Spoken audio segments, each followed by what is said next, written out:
tadi malam briefing dengan keluarga Fadel. Ada Fadel, ada Pak Umar Bajide ayahnya, ada Ibu Titin Bajide ibunya, ada saudara Martin Bajide, ada saudara Bintang Bajide. Kenapa saya sebut langsung nama-nama mereka? Karena itu yang hadir. Yang kedua, saya juga briefing dan diskusi dengan semua anggota tim hukum yang 10 orang, dan itu hadir semua terkait dengan apa yang kamu sampaikan tadi, bahwa sesuai dengan keterangan dari AKP Nurmadewi, adik saya, laporan saudari NM terhadap saudara Fadel Al-Fajar Bajide telah naik dari proses penyelidikan kepada penyidikan. Nah, jadi dari pernyataan itu ada 2 yang saya ingin kritisi. Pertama, klien kami itu baru diperiksa 1 kali dalam tahap klarifikasi. Dan barang bukti yang saya ajukan itu baru KTP dan KK. Belum mengarah kemana-mana. Jadi kita confused, kita bingung ini. Karena ini obskur, ini buras, sumir, ini kabur. Bagaimana orang yang baru diperiksa klarifikasi, kemudian mereka gelar, kemudian ICD. Inilah proses yang dari awal saya ingatkan. Jangan tabrak SOP. Saya sudah katakan kepada rekan-rekan media di seluruh Indonesia bahwa kalau alat buktinya kuat, sah secara hukum sesuai dengan KUHP, ada yang bisa dibuktikan secara nyata kepada saya, termasuk kebohongan saudara Fadel misalnya, maka saya sudah katakan saya akan mengundurkan diri dari pengacara ini. Tapi kalau begini situasinya, posisi saat ini, bahwa Fadel baru diperiksa 1 kali dalam tahap klarifikasi, belum tuntas pada pokok perkara. Misalnya, kan boleh ditunjukkan ini USG-nya diperiksa dari sini, dari sini, dari sini. Ada hal-hal yang membuat kami, oh begini kasusnya. Lah tiba-tiba naik sidik diinformasikan. Nah ini menurut saya kurang etis dan kurang prosedural. Karena itu saya mengingatkan kembali, jangan paksakan kasus ini. Ingat pidato Bapak Prabowo Subianto ketika beliau dilantik, apa yang dia katakan? Semua sama di mata hukum. Perbaiki negara ini. Jelas. Hukum jangan dibelok-belokkan. Hindari kebocoran, korupsi, hindari kolusi, hindari nepotisme, hindari kriminalisasi hukum. Diperkuat lagi kemarin ketika Menteri dan Wamen dan Kepala Badan di Magelang, di Akmil, digembleng selama 5 hari. Diberitahu lagi, tidak ada yang kebal hukum, termasuk si beling-beling alias si Komal Hitam, termasuk si Cadel. Tidak ada yang kebal hukum, termasuk Rasman, termasuk juga penyidik, termasuk juga Kasih Humas, termasuk Kabid Humas Polda Metro, termasuk Kapolres, bahkan jajaran-jajaran berikut. Kalau begitu, kenapa sih kok baru periksa sekali langsung? Karena itu kami tadi sudah rapat, akan kami ambil sikap kepada penyidik. Tentu dengan saluran-saluran hukum, saluran etik, dan internal, serta eksternal. Itu yang saya kritisi, poin pertama. Saya sudah katakan, buktikan saja. Nah, yang kedua, kemarin dia baru bicara, media tulis Detik yang mengatakan bahwa sudah diperiksa dokter yang mengaborsi. Tapi itu tidak diralat kepada media oleh adik saya Nurma. Dia hanya ralat kepada saya. Saya sampaikan ke media, harusnya diralat loh. Karena kalau itu benar, berarti harus ditangkap pelakunya. Jadi, yang dua poin ini saya kritisi dengan serius. Bapak Kapolres Metro Jakarta Selatan, Bapak Kasat Reskrim, saya ingatkan agar tolong diatensi kasus ini karena surat kami sudah kemana-mana. Dan minggu depan saya akan memenuhi panggilan dari Bid Propam, baik Bareskrim maupun Polda Metro Jaya, terkait penilaian kami kepada penyidik. Itu sudah ada suratnya. Nah, jadi kasus ini menjadi sangat menjadi ujian penegakan hukum di negara ini. Jangan sampai loncat-loncat. Saya sudah katakan, saya mau tahu apakah seorang MM bisa ngatur-ngatur negara ini, ngatur hukum-hukum. Dan setiap hari pengacaranya datang ke sana. Karena itu saya katakan tadi, jangan dikira ada orang yang bisa, oh saya merasa dekat dengan Pak Prabowo, saya merasa dekat dengan Pak Hasim, saya merasa dekat dengan Kejaksaan Agung, dengan Pak Kapolri, dengan Pak Kabar Eskrim, dekat dengan Pak Jaksa Agung. Nggak bisa gitu-gitu sekarang.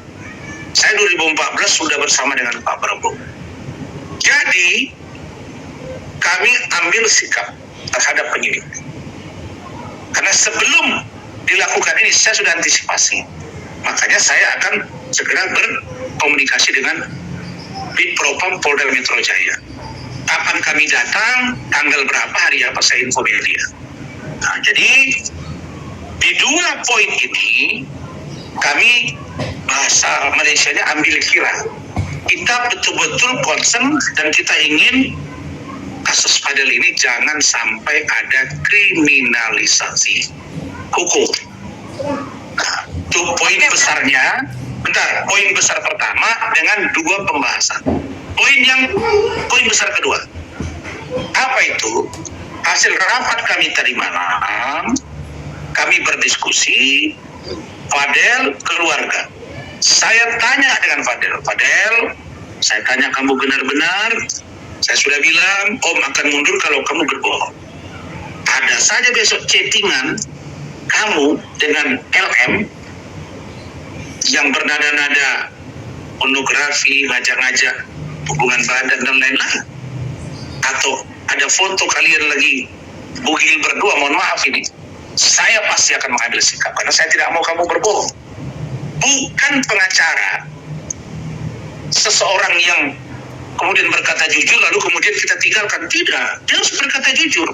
Saya semua klien-klien saya tanya, katakan yang pahit itu, jangan manis-manis, cerita yang benar.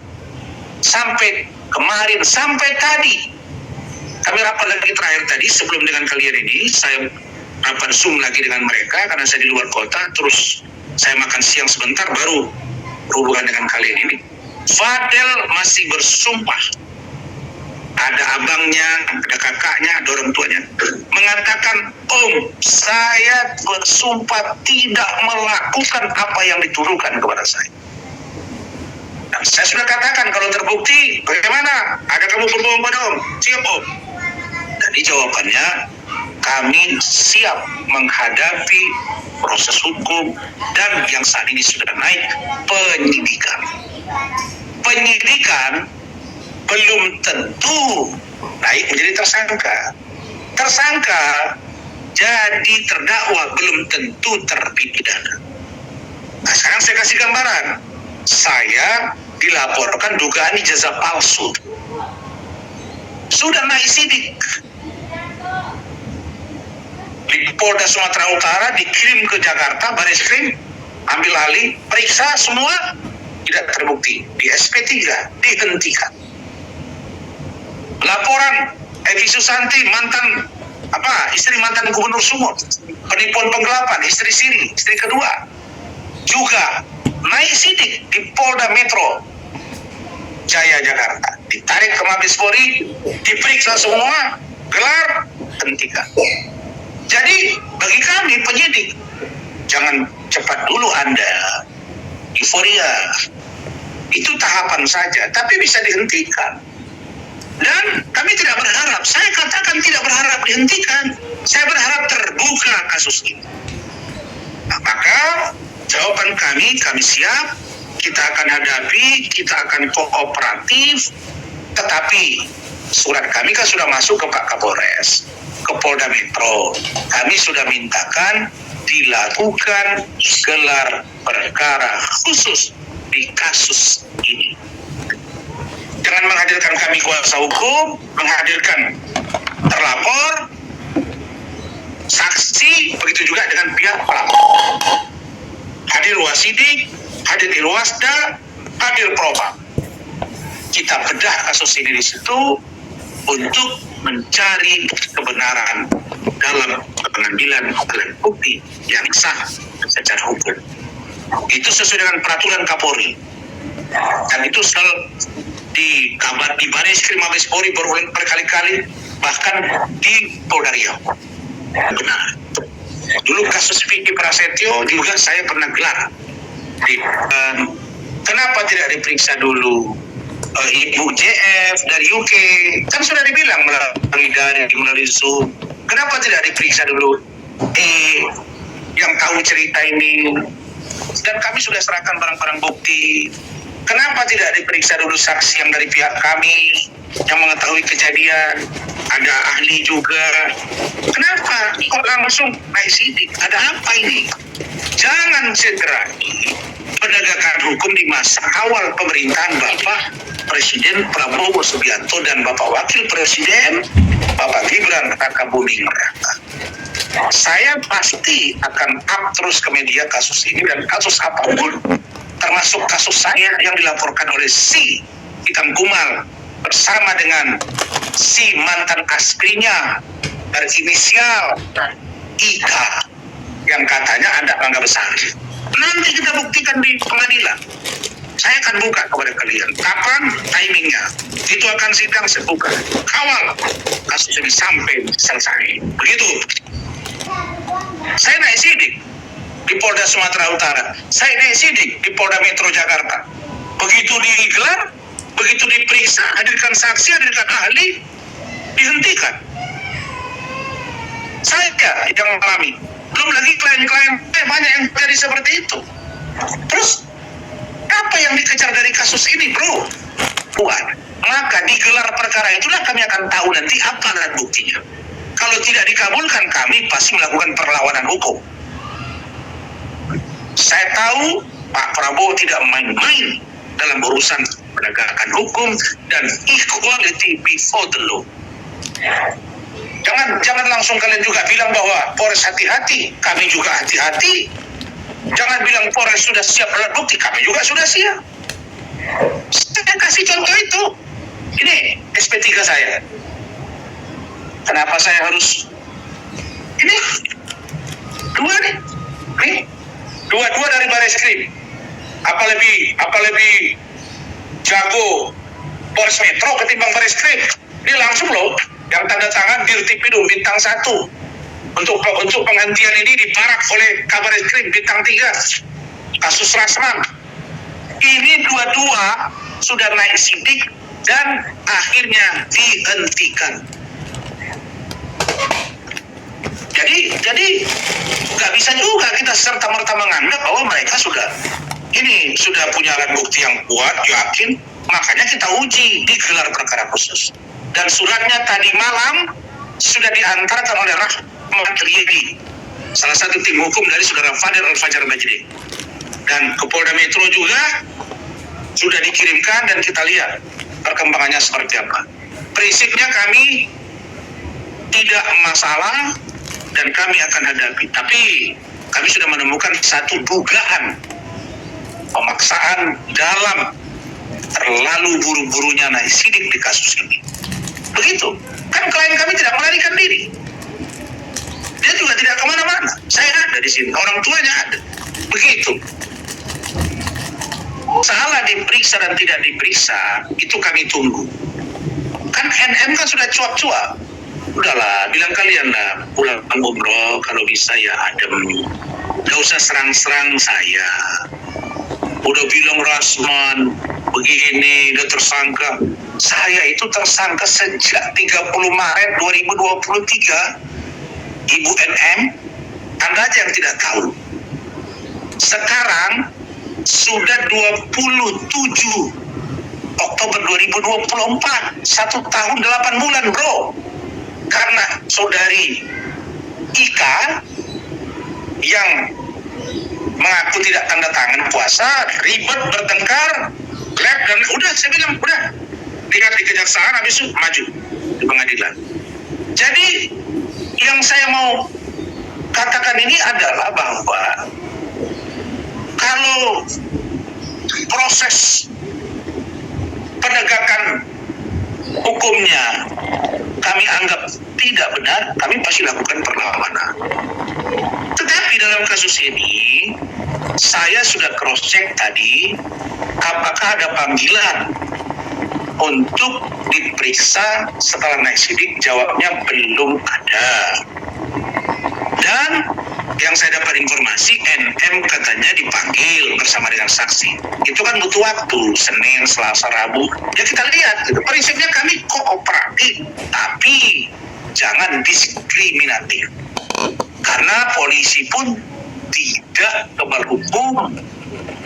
Pejabat Polri pun, mau Kapolres, mau Dirkrimsus, mau Dirkrimo, mau Kasar Reskrim, semua kita equal di mata hukum. Ada proses-proses hukum. Jangan main-main. Banyak polisi yang PDTH, pemberhenti dengan tidak hormat. Tidak hormat, jangan main-main. Itu yang saya ingatkan. Makanya polisi kemarin SP3-kan kasus saya, karena memang saya selalu ingatkan, jangan bermain-main. Ini pun nanti di kasus si Hitam Kumal, dengan saya, begitu juga dengan si perempuan mangga besar itu, yang dikatakan si Hitam Kumal kan mangga besar dulu. Ya udah, nanti kita lihat seperti apa perkembangannya. Nggak tahu kami itu masalah dia. Tapi apakah Fadil akan dipanggil? Ya memang SOP-nya begitu. Kita tidak tahu hari ini, Andri. Hari ini kita sehat, besok kita sakit. Hari ini kita hidup, besok kita meninggal.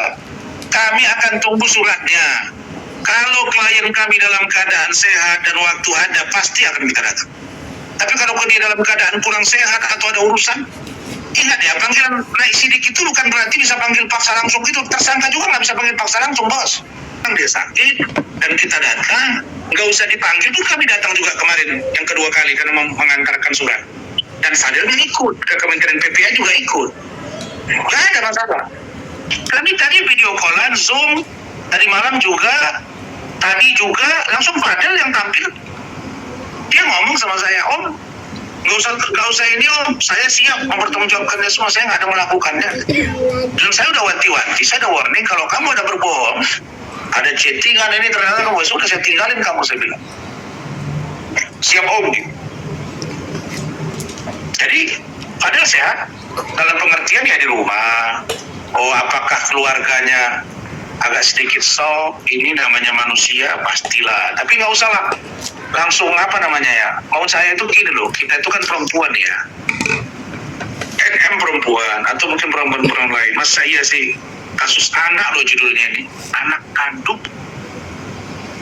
Aduh, di up ke media yang katanya sudah dilecehkan, yang sudah hamil terus aborsi, ada yang pengakuan dugaan masturbasi dan lain-lain. Apalagi kami udah kasih foto, kasih chattingan, kasih data bahwa LM itu juga ada pacarnya di UK dan itu juga Fadil tahu. Ya, menurut saya ya, mohon maaf sekali, ini dalam dugaan saya bersama Ovinosa. Ini aib keluarga. Kabar lu diungkap-ungkap ini. Menurut saya ya. Makanya saya bilang kemarin salah satu artis senior itu ngomong ke saya sebut aja sekarang inisialnya AA. Dia ngomong, udah bang nikahin aja. Maksud saya, banyak teman-teman yang bilang ke saya, kalau saya ibunya ya, saya lebih bagus panggil dua-dua. Saya nasihati, saya ini kan kalau memang dianggap si laki-laki ini, misalnya lah, tukang semir lah, bau lah, miskin. Ya kan, kalau kita yang kaya, anak kita sayang sama dia, si laki-lakinya diwanti-wanti, kok jangan main-main, ya kasih modal lah. Kira-kira begitu, ini kalau saya. Ya kalau anak saya ya, nggak pernah pula yang aneh-aneh anak saya gitu, dan nggak pula saya bawa ke luar negeri sana terus nanti berantem sama saya terus saya nggak kasih belanja, enggak lah. Semua anak saya alhamdulillah terukur, selamat dari pesantren, selesai pesantren mulai SMP sampai SMA, baru saya lepas kuliah. Jaga dirimu, kau udah tahu agama, kau tahu baca Quran, kau tahu Tuhan, kau udah bawa umroh, kau ngerti agama, sudah kau jaga dirimu, sudah diusir. Cacat kau di mata ayah, kau saya secara marah saya seperti ini. Jadi nggak usah lah ada satu kalimat dari salah satu pejabat Kementerian PPA. Tuh ngomong dia ke kami, Pak, kami juga prihatin lah. Oh ada ya seorang ibu komentari tentang dia yang harusnya itu jadi aib keluarga. Ada. Tapi saya kan nggak bisa nama dan nggak boleh menuduh kan. Jadi istilahnya mereka ya ada sedikit agak kok sampai heboh begini, ini masalah pribadi dan hal yang menurut kita itu ya harusnya itu ditutup gitu, bukan di dan laporan kami terhadap NM juga nanti akan kita lihat masalah dugaan penelantaran, masalah dugaan perundungan, masalah dugaan eksploitasi anak, itu juga semua dalam on proses lah. Jadi nggak ada masalah dengan itu.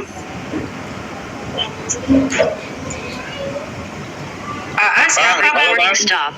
Bang, ya, halo. Dari mana?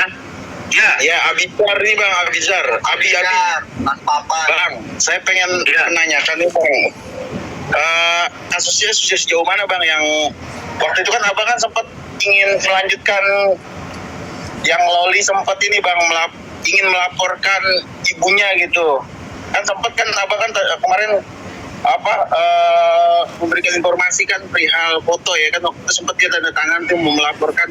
Nah, sudah sejauh mana, apakah itu akan dihentikan, apa akan diproses secara hukum lagi bang? Abang akan menindaklanjuti bang, meneruskan bang? Saya ini kan bukan bergerak sendiri bro, saya kan ada tim 10 orang, ada juga keluarga Fadel, ada juga pengacara sebelum saya 4 orang. Ya rapat memutuskan, saya nggak pernah mengambil sikap sendiri bro, salah itu. Walaupun saya pimpinannya, saya tetap dengar. Walaupun saya dokter, sudah pengalaman, tapi saya juga merasa saya belum begitu senior banget. Jadi saya minta pendapat dan terus putusannya kita laporkan.